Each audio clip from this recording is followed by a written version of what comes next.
KSR news ವಾಹಿನಿಗೆ ಸ್ವಾಗತ.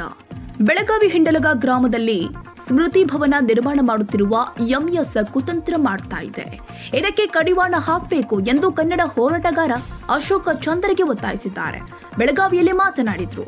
ಮುಗ್ಧ ಮರಾಠಿಗರನ್ನ ಹಾಗೂ ಕನ್ನಡಿಗರನ್ನ ಪ್ರಚೋದನೆ ಮಾಡಲು ನಿರ್ಮಾಣ ಮಾಡುತ್ತಿರುವ ಸ್ಮೃತಿ ಭವನಕ್ಕೆ ಜಿಲ್ಲಾಡಳಿತ ಅನುಮತಿ ಕೊಡಬಾರದು ಅಂತ ಆಗ್ರಹ ಮಾಡಿದ್ದಾರೆ.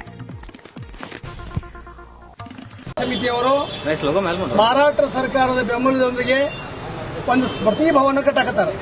ಸ್ಮೃತಿ ಭವನ ಅಂದ್ರೆ 1986ರ ಸೀಮಾ ಲಡಾಯಿ ಗಡಿ ಚಳವಳಿ ಕಾಲಕ್ಕೆ ದೊಡ್ಡ ಪ್ರಮಾಣದ ಹಿಂಸಾಚಾರ ನಡೀತು. ಮಹಾರಾಷ್ಟ್ರದಿಂದ ಸಾವಿರಾರು ಶಿವಸೈನಿಕರು ಬಂದರು. ಬೆಳಗಾವಿ ತುಂಬ ಕನ್ನಡ ಶಾಲೆ ಪತ್ರಿಕಾಲಯದಲ್ಲಿ ಬೆಂಕಿ ಹಚ್ಚಿದ್ರು. ಪೊಲೀಸರು ಸುಡು ಪ್ರಯತ್ನ ಮಾಡಿದರು.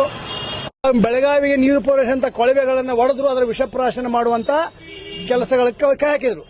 ಈ ಸಂದರ್ಭದಲ್ಲಿ ಹಿಂಡಲಗ ಪಂಪಿಂಗ್ ಸ್ಟೇಷನ್ ಬೆಂಕಿ ಹಚ್ಚವರು ಸುಟ್ಟರು.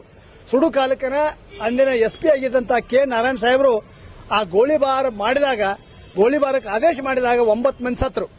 ಅವರು ಹುತಾತ್ಮರು ಅಂತ ಇವರು ಬಿಂಬಿಸಲಿಕ್ಕೆ ಪ್ರತಿ ವರ್ಷ ಪ್ರಯತ್ನ ಮಾಡ್ತಾರೆ. ಎಂಎಸ್ ಅವರು ಹುತಾತ್ಮರು ಅಂತೇಳಿ 86ರಿಂದ ನಡೆದೈತಿ. ಇದು ಕಡಿಕ ಅವರು ಪ್ರತಿ ವರ್ಷ ಪೂಜೆ ಮಾಡ್ಕೋತಾರೋ ಮಾಡ್ಕೋಬಿಡೋದು ನಾವು ಅಂದೇವಿ.